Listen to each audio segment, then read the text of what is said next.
그래서 이제 오늘은 그 기도의 결과에 대해서 이제 오늘 본문에서 한번 살펴보겠습니다. 이제 31절 빌기를 다음에 기도가 끝났는데 모인 곳이 진동하더니 우리가 다 성령의 충만하여 담대히 하나님의 말씀을 전하니라. 그래서 이제 그 기도의 결과는 바로 이 성령의 충만함이었고, 그래서 담대히 하나님의 말씀을 전하는 모습을 보게 됩니다. 그래서 이제 오늘 우리가 이제 본문에 보면 결국은 이제 우리가 성령 충만이 그리스도인에 있어서 가장 하나님께서 우리에게 주신 최선의 것입니다. 그래서 우리가 누가복음에 보면 구하라 찾으라 두드리라 이러면서 구하는 이에게 성령을 선물로 주지 않겠느냐. 그래서 결국은 그 초대 성도들이나 지금 우리 성도들에게 내게 있어 가장 중요한 것은 뭐냐면 성령의 충만함이에요. 성령은 다 우리에게 내주에 계시요 거룩한 사람 안에는. 근데 성령이 내주하시는 것하고 또 성령이 충만한 건 다릅니다. 성령이 우리 안에 내주에 있지만은 성령이 충만하게 되면 이제 하나님을 향한 찬양과 감사가 있고, 성도들 간에 서로 마음을 같이 해서 이 성령이 하나 되게 힘써 지키고 화목하게 되고, 서로 피차 사랑하게 되고, 그 다음에 영혼들을 향해서 담대히 하나님 말씀을 증거하게 되고, 하나님이 주신 봉사나 사역을 이 성령 충만한 가운데 하게 돼 있습니다. 성령 충만은 우리 그리스도인들에게 참 중요한 문제예요. 내가 언어 생활, 분노 조절, 이런 모든 것이 성령이 충만할 때 능히 모든 것이 가능해지거든요. 그래서 그리스도인에게는 내가 무엇을 하는 것 이전에 성령 충만한 상태가 되면 하나님이 내게 맡겨진 모든 일들에 대해서 내 중심이나 동기가 성령 충만하게 되면 사랑으로 이루어지기 때문에 그 하나님이 연락하시고 받으시는 자가 예배가 되는 거죠. 그래서 이제 그들이 성령 충만하게 됐을 때 이 세상을 향해서 담대히 하나님 말씀을 증거하게 되고, 32절에 성도들끼리 믿는 무리들끼리는 한 마음과 한 뜻이 되고, 그리고 하나님께서 주신 그런 물질적인 부분들이 있어서 이 소유권에 대한 태도가 달라집니다. 소유권에 대한 태도가 달라지게 되고, 그 다음에 33절에도 이제 그 이 사도들이 큰 권능으로 주 예수 부활을 증언하게 되고, 그래서 이제 그 구원받은 성도들이 이 주님의 그 어떠하심을 듣고는 큰 은혜를 받아서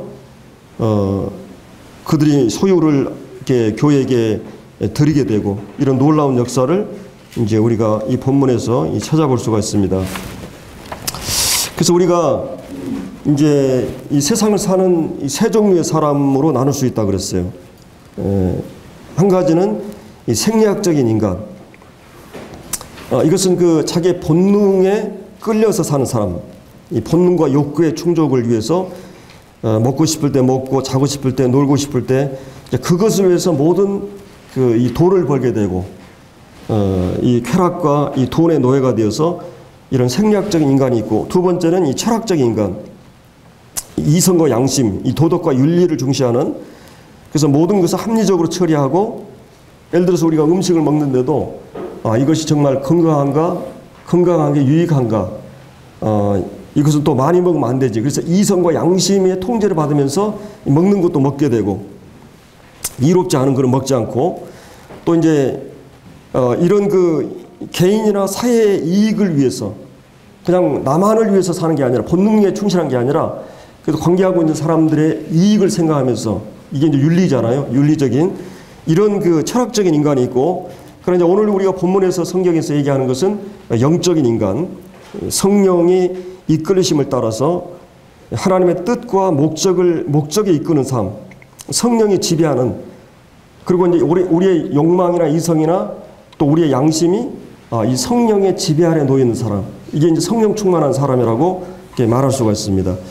그래서 이제 기도의 그 목적이 성령 충만이었고, 기도의 결과가 성령 충만으로 나타납니다. 그래서 우리가 이제 성령 충만 그러면 어떻게 하면 우리가 성령 충만할 수 있을까? 성령 충만은 다른 말로 하면 내 마음이 그 어떤 그 대상을 향하여 몰입하고 사로잡힌. 그래서 내가 이제 예를 들어서 뭐 차를 처음에 샀을 때는 차로 충만했다.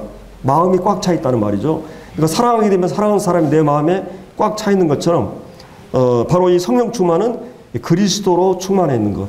그리스도에 대한 이 사랑과 생각으로 충만했는 거죠.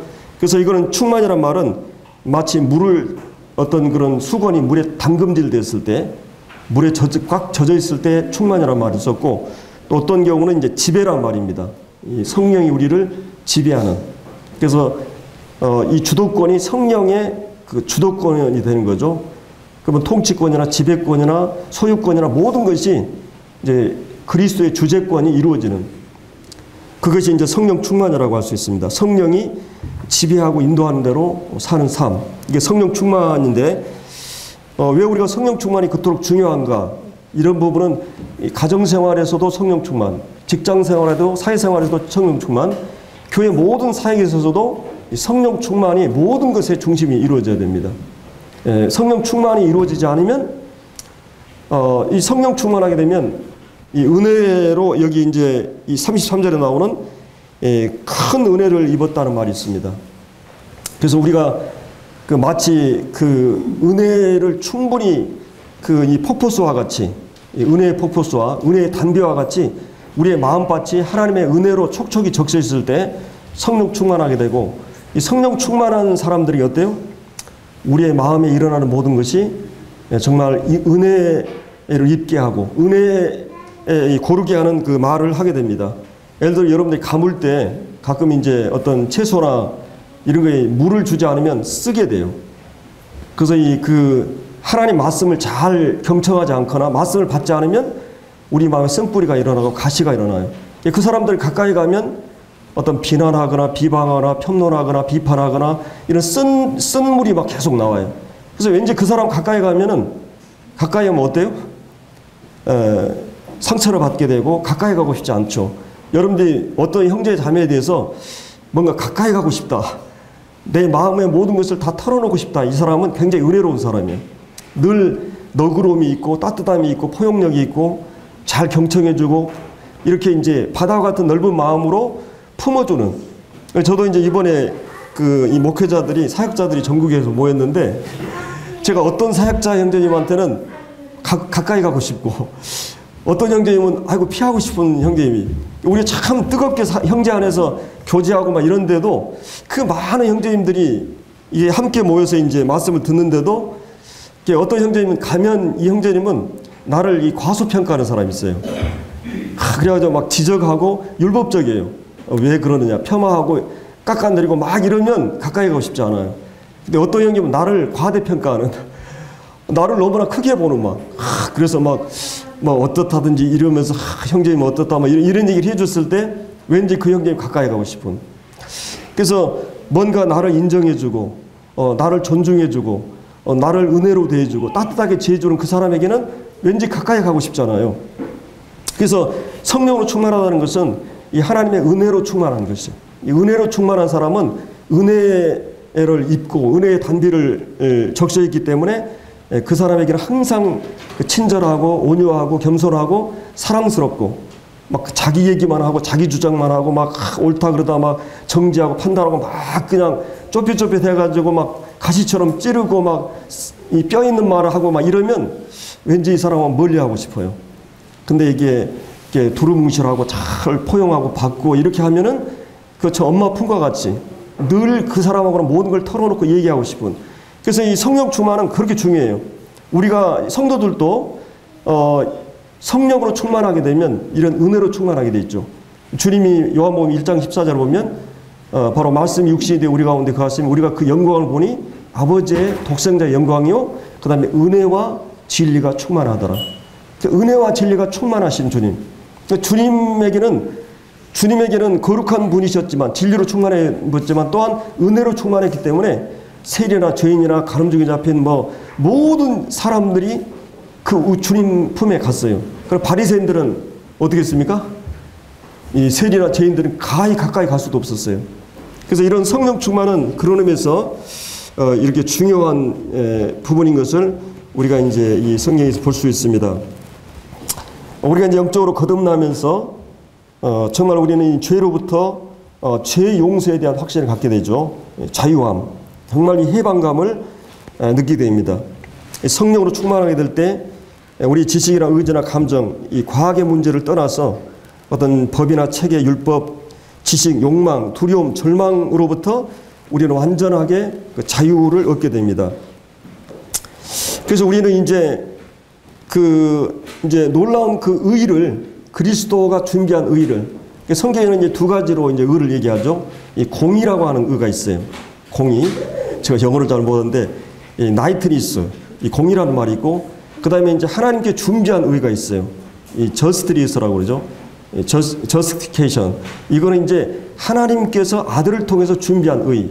바로 이 예수 그리스도의 의를 우리가 이제 잊게 되고, 그래서 이제 이 하나님의 공의, 정의, 이 하나님께서 요구하신 율법 안에 들어가 있고, 심판 때 이 공의로 하나님이 심판하십니다. 근데 하나님의 공의 앞에서 우리는 설 수가 없어요. 근데 이 예수 그리스도가 십자가에서 모든 죄를 사해 주셨고, 우리를 부활하심으로 의롭다함을 얻게 하셔가지고 이 진리를 믿는 사람들을 하나님께서 의롭다고 선포해 줘요. 그래서 이 의를 우리는 입게 되죠.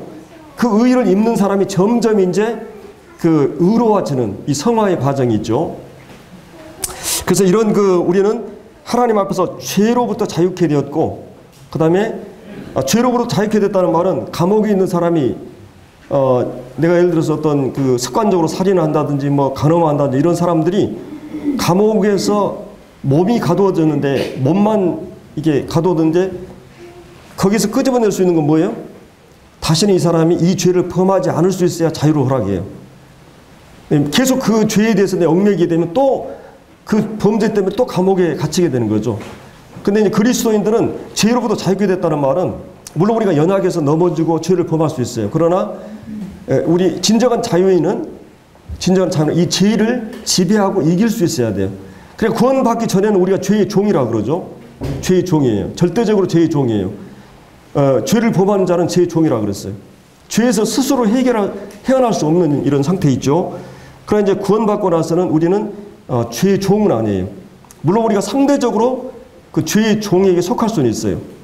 마치 미국의 남북전쟁 있을 때 이제 그 북군이 승리해서 아브라함 링컨이 그 노예 해방을 선언했잖아요, 법적으로. 근데 이제 전에 그 흑인들이 그 백인들의 노예였기 때문에 길거리 가다가 갑자기 또 자기 옛날에 주인이 오면, 지금 법적으로는 다 인격적으로 평등하고 자유인이지만은 그 노예 근성이 그냥 나타나는 거예요. 내가 자유인이지만 그럴 필요가 없는데 굽실거리고 막 노예 근성이 나타나거든요. 우리 그리스도인들도 진정한 자유인이에요. 자유를 이제 우리는 얻었어요. 의롭다함을 얻었고 용서함을 받았지만은 또 옛날에 그 죄의 근성이, 본성이 내 안에 남아가지고 또 이렇게 이제 노예 근성이 일어날 수 있는 거예요. 그래서 넘어지고 이제 이럴 수 있지만은, 그럼 한 가지 분명한 것은 우리가 이 죄의 노예가 아니에요. 이제 의에게 들여서 의의 종이 되었다. 그래서 이제는 죄에서 우리가 자유케 된 거죠. 자유케 된 거죠. 그래서 이런 이제 의를 행할 수 있을 때 우리는 자유할 수 있죠. 의를 행할 수 있을 때. 의를 행할 수 없을 때 나는 여전히 노예 상태가 되어버린 거죠. 내 자신은. 그래서 이 성령 안에서 거듭나게 되면서 죄로부터 우리가 자유케 되었고, 신분적으로, 그 다음에 하나님의 자녀라고 하는 이런 놀라운 신분 가운데 우리가 있게 됩니다. 그래서 우리가 하나님의 자녀인고로 아들의 영을 우리에게 주사 아바 아버지라 부르짖게 하고, 성령과 우리가 하나님의 자녀인 것을 증거한다고 그랬어요. 그래서 우리가 종의 영을 받지 않았다 그랬어요.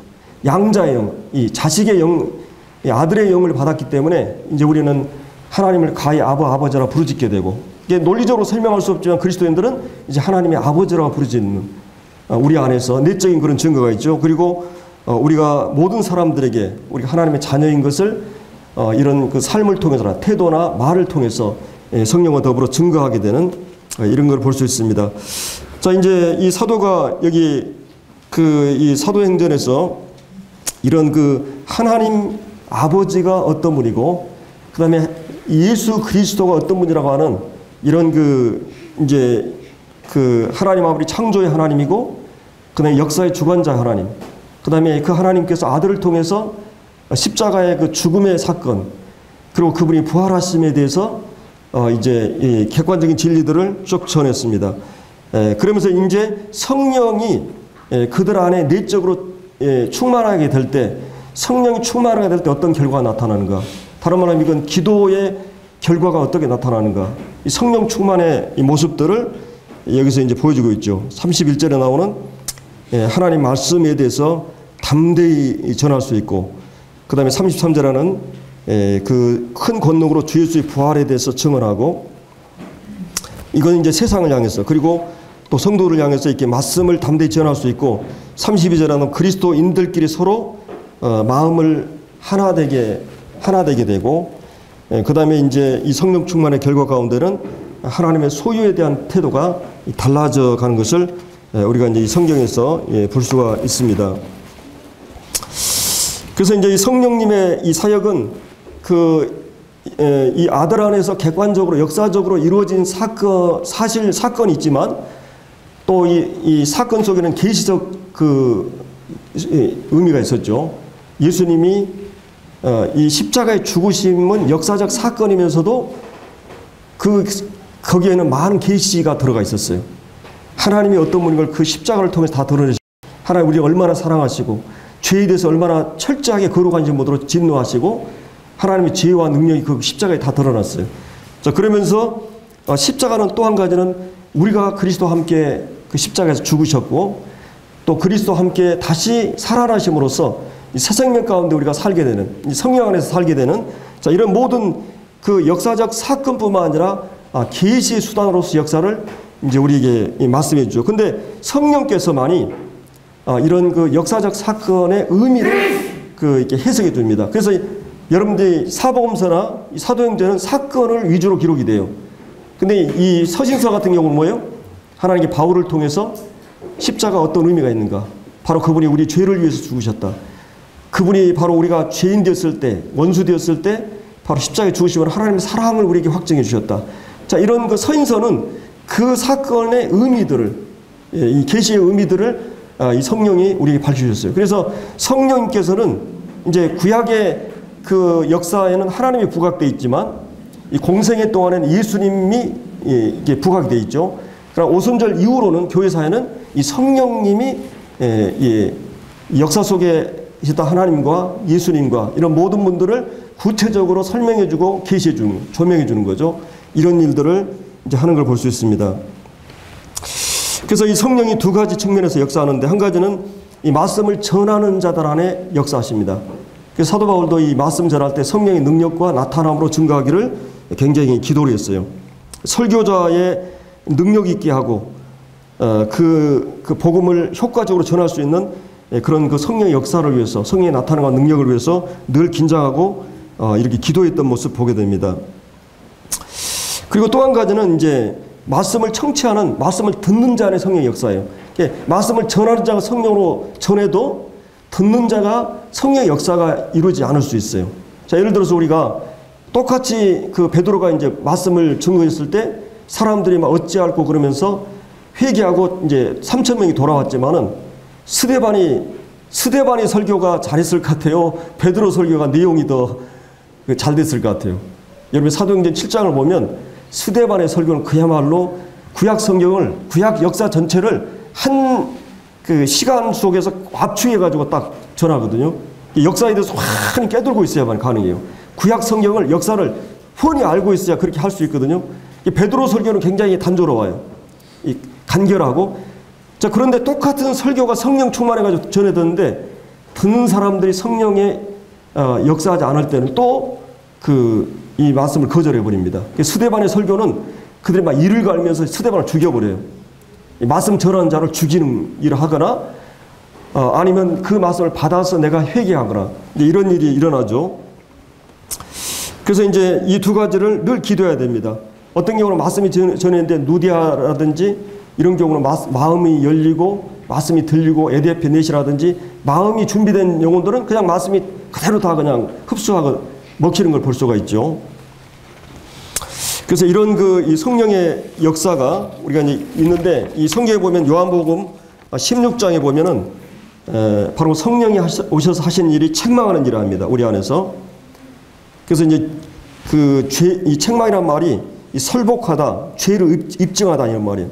마치 법정에서 어떤 사람이 계속 죄를 부인하고 끝까지 막 오리발 내면서 부인하다가 증인이 나타나고 증거가 다 드러나면서 이 사람이 빼도 박도 못할 때, 그래서 그 검사가 그 사람이 죄를 확실히 입증해 버릴 때, 설복했을 때 이 사람이 이제 인정하고 수긍하고 죄를 토하는, 이런 경우처럼 성령이 우리 안에 채출해 와가지고 이런 그 책망하는, 죄를 입증하는 일을 합니다.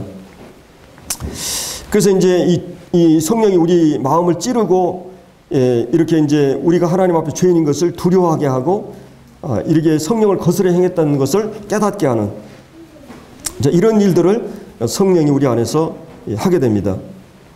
그리고 이제 성령이 그 의에 대해서 말씀한다고 그랬어요.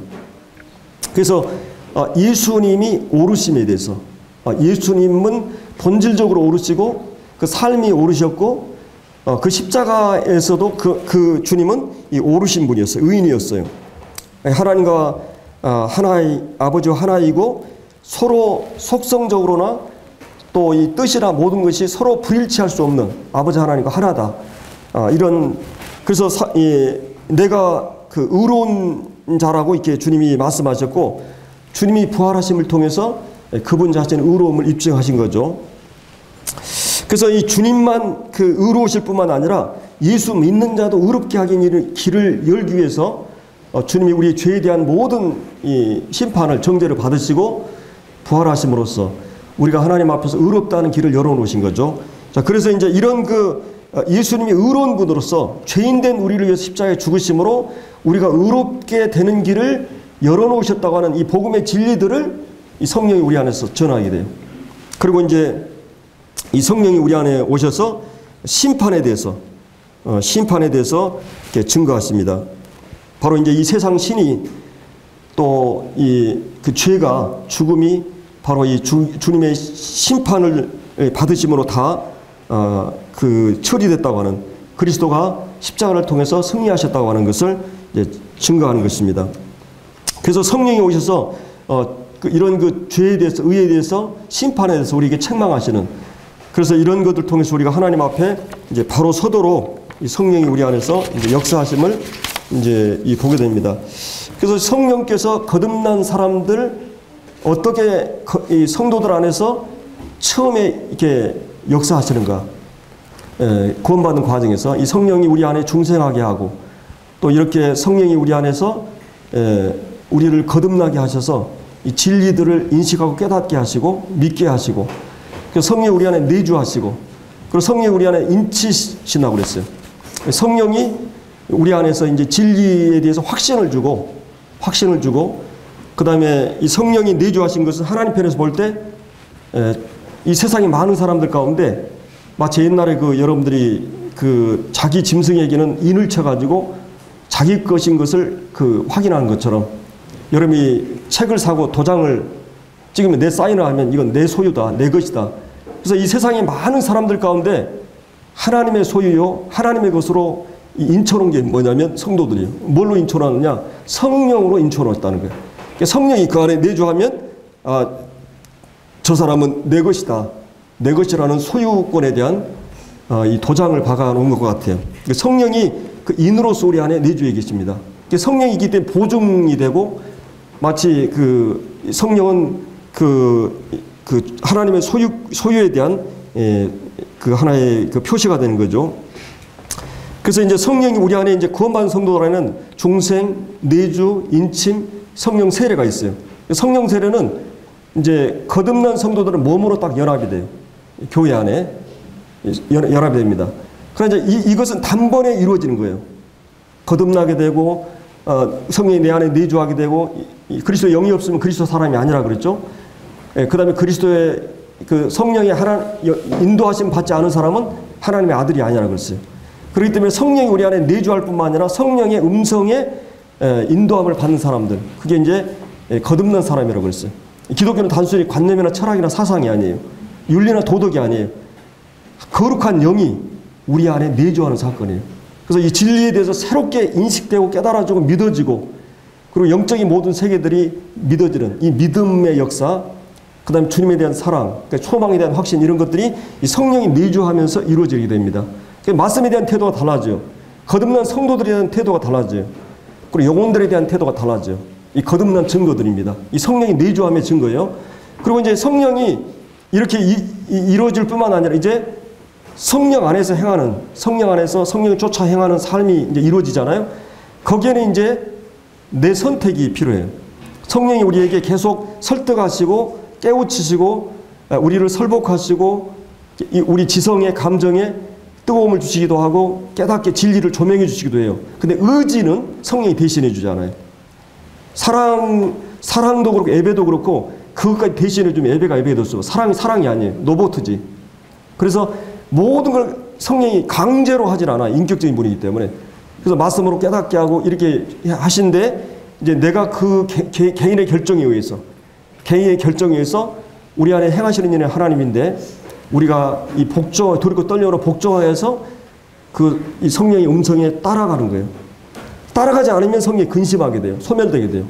근데 성령을 쫓아 행하게 되면 성령이 그때 놀랍게 우리 삶을 인도하시고 늘 같이 하면서 우리와 함께 하시면서 이제 이런 조금씩 성화되는 거죠. 성화가 이루어져 가는 겁니다. 인격적인 관계를 통해서 성화는 이루어져요. 이 칭의나 영화는 단번에 주권적으로 이루어지는 일이지만 성령께서 그래서 이런 이 관계를 통해서 이루어지는데 이런 그 인도하심을 따라 행하는 사람에게 성령이 우리를 지배한다고 그러는 거예요. 성령이 충만하다 그러죠. 성령이 우리를 지배하고 충만하게 하다.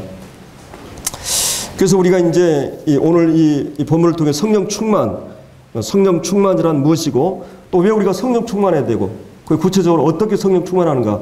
자, 이걸 아울러서 제가 이제 잠깐 얘기를 했습니다. 그 다음에 이제 여기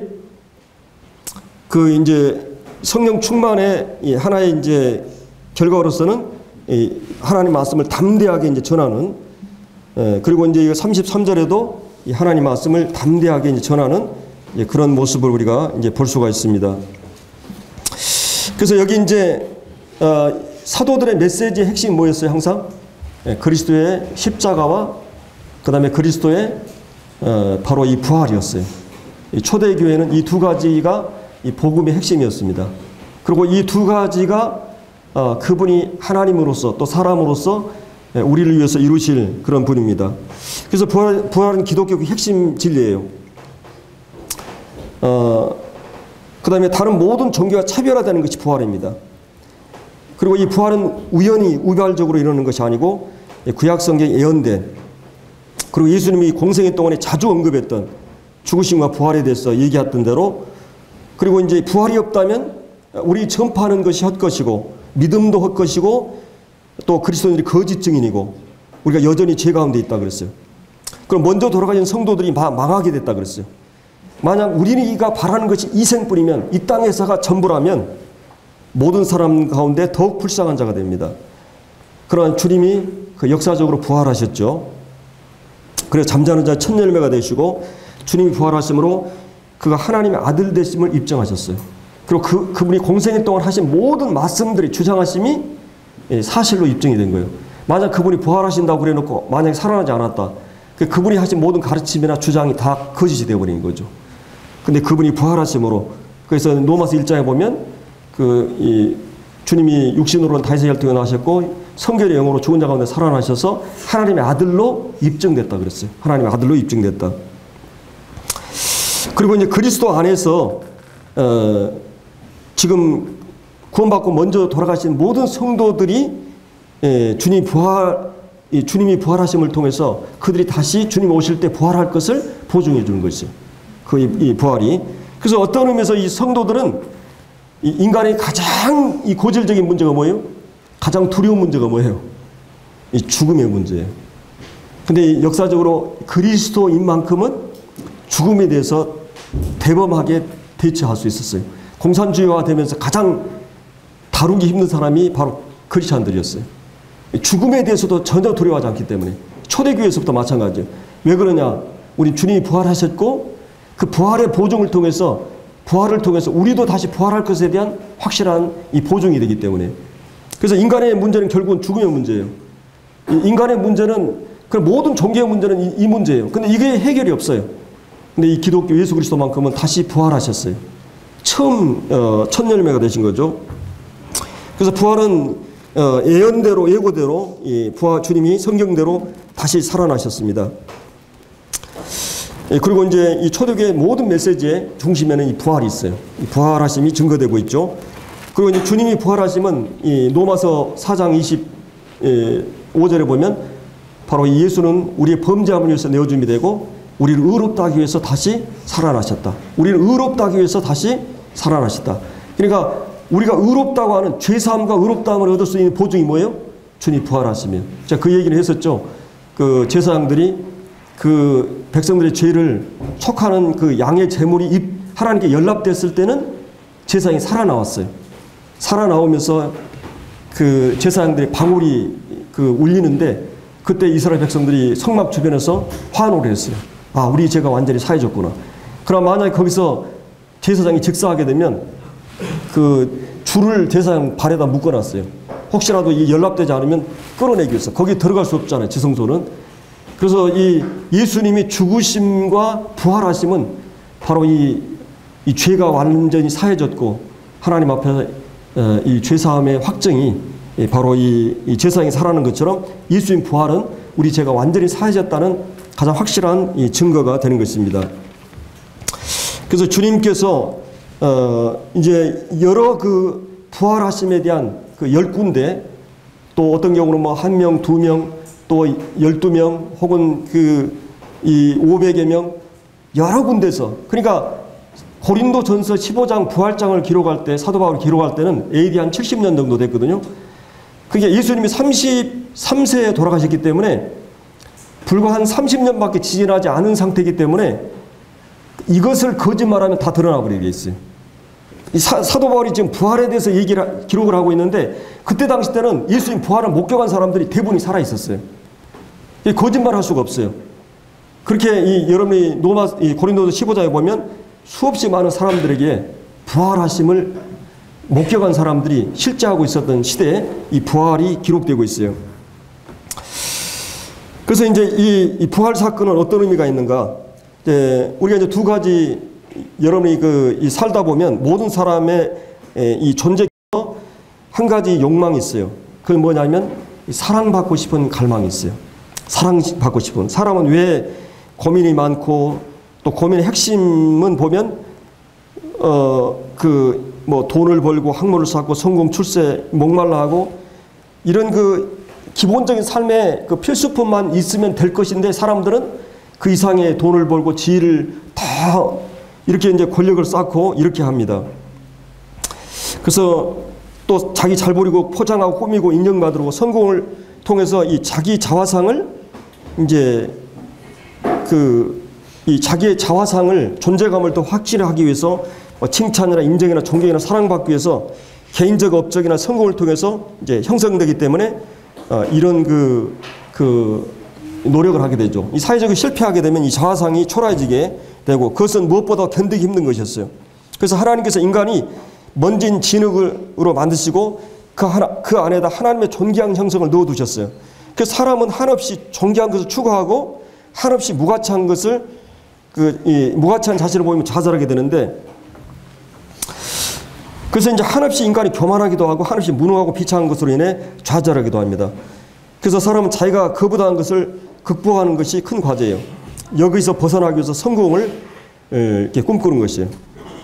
그래서 가끔 이제 사람들의 자화상은 풍성과 같아서 존경과 사랑을 받을 때는 풍성해지고 모욕과 무시를 당할 때는 바늘 찌르면 바람이 빠지는 것처럼 이제 왔다 갔다 하는 것이에요. 정말 나는 가치 있고 쓸모 있는 존재인가?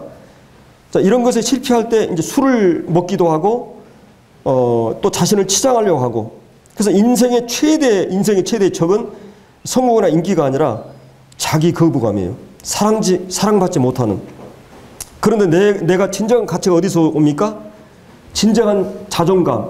내가 받아들이고 사랑받고 여러분들이 사람들에게 사랑받기 위해서 비교하고 경쟁하고 좀 더 낫고 이게 좋도록 치대시기로 그러는데 진정한 내가 받아들여지고 존귀하게 되고 가치 있고 이거는 예수님의 십자가의 죽음을 통해서 그분이 우리에 대한 사랑이 어떠함을 알게 됐어요. 그래서 십자가를 바라보면서 십자가를 통해서 하나님이 우리에 대해서 내가 너를 사랑한다는 것을 뭘 통해서 보여줄까? 생각하다가 자기에게 있어서 가장 사랑하는, 여러분이 자식 달라고 하면 주겠어요? 하나님이 나 자식 달라고 해서 내가 주저하겠어요? 차라리 하나님 나 달라고 해달라고 그러지 않겠어요?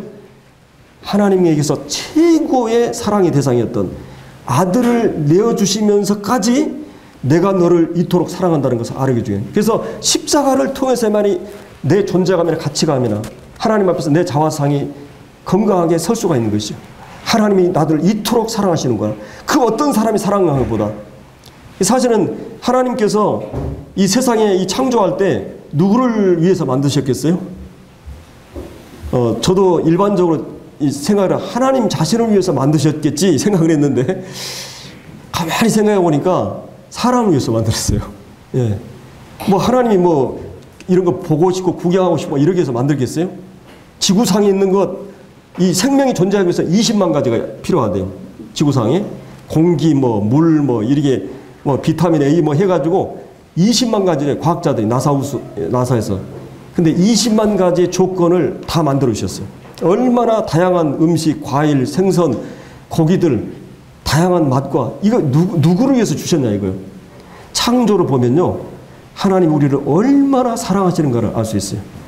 하나님은 사랑은 대상이 목적이에요. 대상이 수단이 되면은 사랑이 아니에요. 내가 누구를 사랑하면 그 목적이에요. 다른 모든 건 수단이에요. 그러니까 하나님도 우리가 사랑의 대상이에요. 우리도 하나님이 사랑의 대상이에요.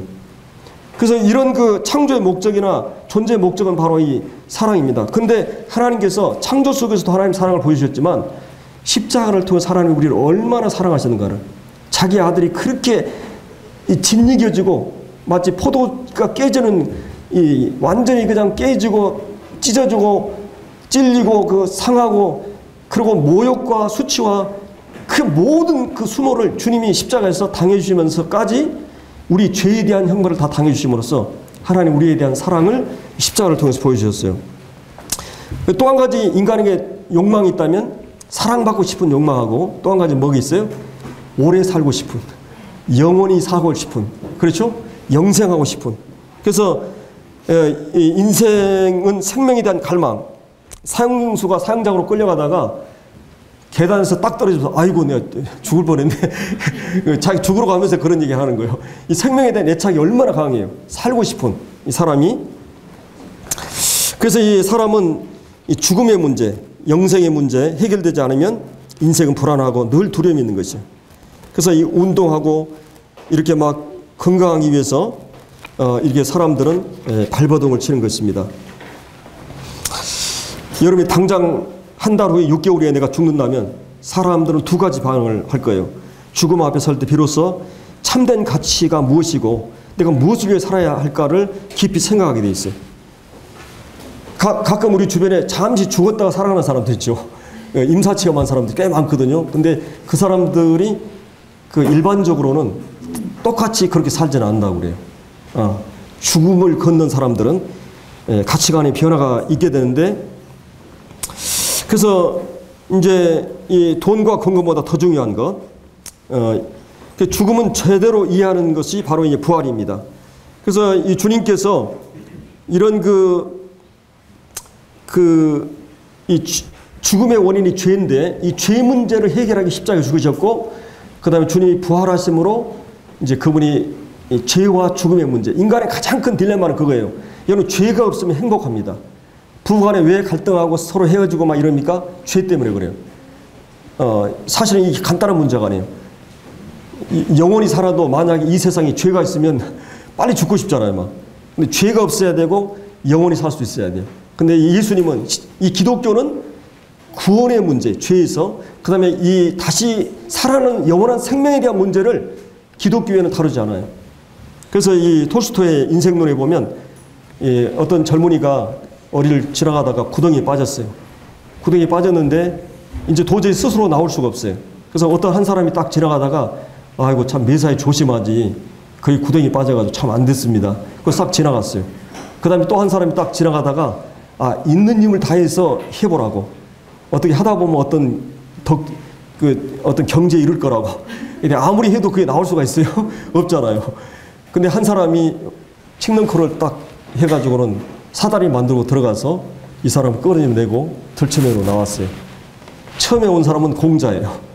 상강오륜, 뭐 A범절, 매사에 조심하라고 그러고, 그 다음에 두 번째는 석가. 예, 인간이 최선을 다해 선행을 하다 보면 득도 이르는 거 나오고, 그 다음에 세 번째는 기독교. 바로 예수님은 인간이 근본적으로 할 수 없기 때문에, 죄악 중에 출생했고, 죄의 문제, 죽음의 문제를 인간이 스스로 해결할 수 없기 때문에, 바로 예수님이 직접 이 땅에 오셔가지고 그 영혼을 구원해내는. 그래서 이 구원이 있어요, 기독교는. 그리고 인간의 가장 고질적인 문제, 죽음의 문제를 해결하는 영원히 살 수 있는 부활이 이 기독교 안에 있습니다. 바로 이 예수님께서 이 복음의 핵심은 그거예요. 그래서 초대 성도들은 여기 33절에 있는 대로 사도들이 큰 권능으로, 성령의 능력으로 주 예수 그리스도의 부활을 증언했다. 그리고 이제 우리가 28절에서는 하나님의 뜻대로 이루려고 하신 십자가의 예수님이 십자가에 죽인 그 복음의 핵심들을 이들은 이제 기도 속에, 이 설교 속에 이렇게 포함하고 있는 것을 볼 수 있습니다. 그래서 우리가 이제 이런 그러면 여기서 30절에 나왔던 그 성령 충만은 무엇으로부터 왔어요? 성령 충만은 기도로부터 왔어요. 기도할 때 성령이 충만하게 됐어요. 그래서 우리가 어떻게 성령 충만했냐면 기도예요. 갈망하고 사모하고 성령 충만을 구하고, 성령이 요구하신 대로 민감히 반응하고 쫓겠다고 하는, 그래서 이런 성령 충만을 위해서 기도하고, 또 한 가지는 말씀으로부터 성령 충만해 와요. 거기 이제 그 33절에 나오는 이 사도들이 주님의 부활을 증언할 때, 말씀을 증언할 때 그들이 큰 은혜를 입었어요. 제가 오늘 좀 십자가에 대해서, 부활에 대해서 잠깐 얘기했는데, 그것이 여러분 안에 큰 은혜가 됐다면 그 마음에 그 입은 그 은혜가, 내가 이 주님을 위해서 어떻게 살아야 되는가? 나는 어떤 존재인가? 이 주님은 어떤 분인가? 이런 그 은혜를 입게 돼 있어요. 그래서 우리가 이제 이런 그 은혜를 입게 되면 어떻게 돼요? 이 성령 충만하게 되면 아까 32절에 나오는 한 마음 한 뜻이 돼요. 사실은 우리가 한 마음 한 뜻이 되는 건 쉬워요, 어려워요? 예, 참 쉽지 않습니다. 이 공통점은 주님을 믿었다는 거예요. 그리고 이 다른 점은 우리가 성격이 다르고 정서가 다르고 성장 배경이 다르고 문화 배경, 식성이 다르고 정치 성향이나, 예수님의 제자들도 이제 극과 극이 있었죠. 취미, 생김새, 기질, 개성 다 달라요. 목소리도 다 달라요. 딱 전화 받으면 누구구나 딱 알잖아요. 또 이제 이 걸음걸이도 다 달라요. 얼굴도 다 달라요. 예, 여러분들이 나가 똑같은 옷 입으면 기분 나빠요. 이 개성이 있죠. 사람은 자기만의 독특한 개성을, 이렇게 다른 사람들이 어떻게 이렇게 한 마음 한 뜻이 되는가? 참 이거 쉽지 않잖아요. 두 사람이 모여도, 부부가 하나 되는 것도 쉽지 않아요. 30년 제가 살아봤는데도 가끔 지금도 갈등하고, 이제 그게 줄여들 뿐인데, 이렇게 쉽지 않은데, 사실은 나 혼자도 내 마음도 이렇게 갈려져요. 제가 가끔 중국집 들어가면 짬뽕 먹을까 짜장면 먹을까 이 고민이 되고, 물냉면 먹을까 비빔냉면 먹을까, 등심 먹을까 안심 먹을까, 양념갈비를 먹을까 생갈비를 먹을까, 된장찌개를 먹을까 김치찌개 먹을까, 이게 내 안에서도 이런 갈등이 이게 복잡하게 일어나는데, 두 사람이 하나 되는 거, 그리고 또 이렇게 다양한 사람들이 딱 하나 되는 거요. 성령 충만해야 돼요. 그래서 성령 충만하지 않은 사람은 성령 안에서, 영 안에서, 진리 안에서 하나 될 수가 없습니다. 그렇기 때문에 우리가 이제 이렇게 그 모든 물건을 서로 통용하고 이렇게 됩니다. 그래서 이제 물질에 대한 태도가 달라지는 거죠. 이 세상이 전부고 또 이것이 다라고 하는 생각에서부터 우리는 탈피하게 돼 있어요. 새로운 세계가, 마치 어린아이가 자궁 안에 있을 때는 이 세계가 전부라고 알았는데, 그러니까 그 안에서 그냥 모든 것이라고 생각했는데, 거기서 출생하면서부터 새로운 세계가 있듯이, 우리가 이제 예수님을 뭐라 그랬어요? 부활하고 나서 예수님이 처음 나신 분이라고 그랬어요. 새로운 세계로 주님이 나신 거예요. 그리고 첫 열매가 되셨어요. 처음 나셨어요. 그러면 영적인 세계가 또 있어요. 그럴 때 이 세계는 우리가 지금 살고 있는, 여러분이 지금 과학자들이 지금 우리가 살고 있는 은하계보다 더 많은 은하계가, 우리가 살고 있는 은하계에 1000억 개가 있다고 그러잖아요. 이 은하계 한쪽에서 한쪽까지 빛의 속도로 10만 년이 걸린다 그래요. 근데 우리가 살고 있는 은하만큼 큰 은하가 1000억 개가 된다는 것이 과학자들이 발견한 것만. 우리가 살고 있는 이 지구라고 하는 이 울타리 안에서 이 지구가 전부라고 생각했는데 이 지식과 경험과 상식과 생각과 이 모든 것이 전부라고 생각했는데 여러분이 세상에 있는 모든 부성간 다 줘도 세상에 있는 모든 영광과 부를 다 줘도 사람 마음 만족이 못해요. 만족 못해요. 왜 그러냐면 하나님께서 사람 마음을 하나님 마음으로 이렇게 만들어놨기 때문에 하나님으로 채워지지 않으면 우주를 다 줘도 만족하지 못해요. 그래서 사단이 예수님 와서 유혹할 때 어떻게 유혹했어요? 이 세상의 영광과 부와 세상의 막 지식, 지혜, 그 다음에 돈, 명예, 권력, 세상의 영광, 세상이 가장 가치 있게 생각하는 모든 것을 다 준다고 유혹을 하잖아요. 그때 예수님이 뭐라 그랬어요? 예, 하나님 외에는 하나님께만 경배하게 돼요. 그래서 사단이 오히려 예수님 시험하러 왔다가 시험 받고 돌아갔다 그랬어요. 왜냐하면 사단은 세상 영광을 다 가져봤는데도 만족하지 못하고 있잖아요. 예수님은 하나님 한 분으로 만족했어요. 하나님이 채워지기 전까지는, 하나님 내 삶의 주인 되기 전까지는 사람은 만족할 수 없어요. 그렇기 때문에 이런 주님께서 우리에게 주셨는데 이 세상이 전부가 아니고 세상 영광이 전부가 아니고 우리는 이제 새로운 영적인 세계 그리고 하나님 안에 있는 새로운 세계를 발견했어요. 그렇기 때문에 이것은 잠시 군대 가는 것과 같고 학교 생활하는 것 같아요.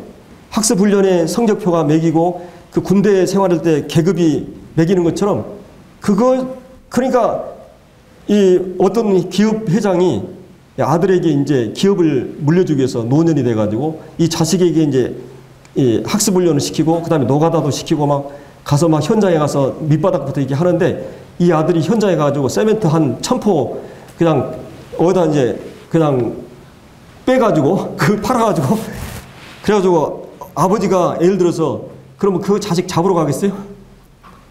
그것으로 끝나버리는 거예요.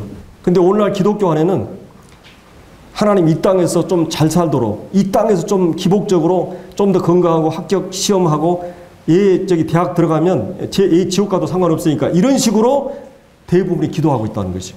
근데 하나님이 여러분을 부르신 것은 이 땅에서 잘 살고 못 살고 이거 없어요. 군대 들어가면 학교 들어가면 내가 어디 대학 들어갔는데 합격증 보고 계속 그것만 보고 우리가 그냥 액자에다 합격증 만들어 놓고 항상 그것만 보고 이래요? 그때부터 훈련이 시작돼요. 4년 동안 학습이 시작돼요. 군대 생활이 시작돼요. 그러니까 여러분은 구원받았다는 건 어떻게 보면 고달플 수 있어요. 왜냐하면 하나님의 사람으로 만들어가기 때문에. 그래서 초대교회도 핍박이 계속됐어요. 복음을 전하고 말씀대로 살고 그러면서 그 사람들을 하나님의 사람으로 육성하고 훈련하고 연단하고 그래서 하나님의 사람으로 만들고 이 영광스러운 하늘의 기업을 운영할 사람들로 만들기 위해서 그 영광을 나누기 위해서 이 땅에서 이 고난의 과정을 허락하신 거예요. 근데 사람들은 그걸 피해달라고 기도하는 것이. 우리 가운데 가끔은 시련이 와요. 어려움이 와요. 내가 막다른 골목 앞에서 하나님 앞에 설 때가 있어요. 근데 저는 분명히 확실한 것은 하나님이 감당할 시험을 주시고 모든 걸 통해 삼력의 선을 이루시고 그 과정을 통해서 하나님이 주시고자 하는 메시지가 있어요. 우리의 마음을 더 깊게 하고 더 낮게 하고 하나님 앞에 바로 서게 하고 겸손하게 하고 그거를 위해서 우리에게 쇼킹한 것들 충격을 하나님이 계속 주시는 거예요. 그거를 하나님의 은혜로 우리가 생각해야 돼요. 하나님 나를 싫어해서나 이게 아니라 네 마음이 네 얼굴이 나를 향하도록 하나님 찾도록 하나님 구하도록 하나님 의지하도록 그래서 그리스도인들은 그런 과정들을 그래서 이 초대 성도들은 진정한 이제 이 가치가 무엇인가를 알았기 때문에 내가 그냥 이 지금 고생스러운 걸 피해달라고 기도하지 않았어요. 핍박을 피해달라고 기도하지 않았어요. 핍박자를 없애달라고 손봐달라고 그렇게 기도하지 않았어요. 주님 앞에서 어떻게 되든지 내 중심이 하나님의 말씀을 증거하고 그 다음에 또 하나님의 사람으로서 이 세상에 살아가고 어떻게 저 사람들이 몇 명 안 되는 사람들이 저렇게 가족처럼 진실하게 진지하게 사랑해서 하나로 묶어줄 수 있는가 이게 무엇인가 그 비밀이 뭔가 그런 성령 안에서 말씀의 진리 안에서 우리가 가능한 거예요. 주님이 머리가 될 때 가끔 우리가 이제 여러분이 그 드라마 같은 데 보면 영화 같은 데 보면 뇌를 바꾼 경우가 있어요. 영혼을 바꾸는 경우가 있어요. 그런 그 가상 영화가 있잖아요. 그럼 어때요? 육체는 이 몸인데 다른 영이 들어가 있는 거예요. 근데 여러분이 구원받으면 어떻게 되는지 아세요? 예, 머리를 바꿔버린 거예요. 주님이 여러분의 머리가 되고 이제 나는 내 머리를 다른 데로 치는 게 아니지만 그 머리 아래에 있는 것이. 그 성령이 내 안에 그분이 이제 머리가 되고 그분이 주권을 가지고 여러분을 인도하시고 이끌어가길 원하셔요. 그분의 뜻을 따라서 살아갈 때 이제 여러분의 삶은 달라지는 것이. 그래서 성령이 머리가 될 때, 주님이 머리가 될 때 이 교회는 하나가 되어버려요. 성령이 충실하게 될 때. 근데 육신적인 성도들은 여전히 하나 될 수가 없어요. 구원받지 않은 사람들이 물과 그 기름이 서로 이렇게 하나 될 수 없는 것처럼 이 성령 안에서 있는 사람들하고 육신적인 성도들은 절대 하나가 될 수 없어요. 성경이 얘기하는 건 진리 안에서 하나고, 여러분이 뭐 종교 통합이 됩니까? 믿음, 진리 안에서 아니면 하나가 될 수 없어요. 그리고 성령 안에서 성령이 하나 되게 하셨고 성령 안에서 하나 되지 않으면 절대 영적으로 하나 될 수 없어요. 그리고 가끔 우리가 이 기도하는 것은 전체 성도들이 하나님 말씀으로 충만하게 되면 성령 충만하게 되고, 그리고 주님의 말씀에 충만하게 되면 자연스럽게 하나가 돼요. 그러니까 성령 이 교회가 이 하나됨이 이루어지고, 또 연약하고 육신적인 성도들도 그 하나됨에 합류하게 되고, 교회에 와보면 뭔가 여기 따뜻함이 있고 진실함이 있고, 여기 뭔가 하나님께서 함께 하시는 이 공동체, 신비한 곳이 바로 이 교회예요. 하나님의 영이 함께 하시고 운행하시기 때문에. 그래서 사람이 세워지면 절대 안 되는 곳이에요. 이 교회는 누구나 사람이 부각이 되면 절대 안 돼요. 설교자인 저에 대해서도 어떤 재능이나 은사나 막 뛰어나고 사람 높이면 마음이 씁쓸해요. 사람 칭찬하면 기분이 안 좋아요. 이상하잖아요. 교제하다도 누구 칭찬하면 영 씁쓸해요. 왜 그렇습니까? 성령이 그걸 기뻐하지 않은 거지. 어떻게 하든지 그 형제를 칭찬해도 주님이 주신 것으로 인해 칭찬하고 주님을 높이고 주님이 중심이 되고, 이럴 때 이 교회는 이 하나됨을 이루어지게 돼 있어요. 그래서 우리가 오늘은 이 성령 충만하게 될 때 그들은 말씀에 대해서 담대했어요. 하나님의 인격과 하나님 마음, 하나님 성품을 담고 있는 말씀, 하나님 자신을 대변하는 사람이 된 거예요. 여러분의 삶이, 여러분의 언어가 하나님 말씀을 전하고 있는가. 그 다음에 그리스도 안에 믿는 성도들이 한마음 한뜻이 되어서, 그럼 물질에 대한 태도가 달라져요. 이 세상은 돈이 모든 것이에요. 근데 돈에 대한 시각이 달라져 버려요. 그렇기 때문에 뭐 공산주의처럼 지금까지 그렇게 하라는 거예요. 성령 안에 자발적으로, 장원함으로. 그리고 이제 이 교회 안에는 부자가 가난한 사람을 돌아봐야 되고, 이거는 자연스럽게 이루어져야 돼요. 여러분이 그 골짜기 물이 딱 웅덩이에 물이 할 때는 처음에는 막 넘겨나는데 딱 평균게 되는 것처럼, 여유 있는 사람은 그렇지 않은 사람이에요. 이게 이 초대교회의 모습이었어요. 지금 뭐 재산을 다 막 이렇게 하라는 그게 아니고, 이 재산에 대한 물질에 대한 가치관이 달라진 것이죠. 왜냐하면 다른 세계가 있다고 하는 그 가치 때문에 물질에 대한 태도가 달라진 거예요. 이 돈을 사랑하거나 이 돈을 사랑하지 않게 되는 거죠. 그래서 오늘 우리가 이런 역사를 한번 보았습니다. 기도하고 마치겠습니다.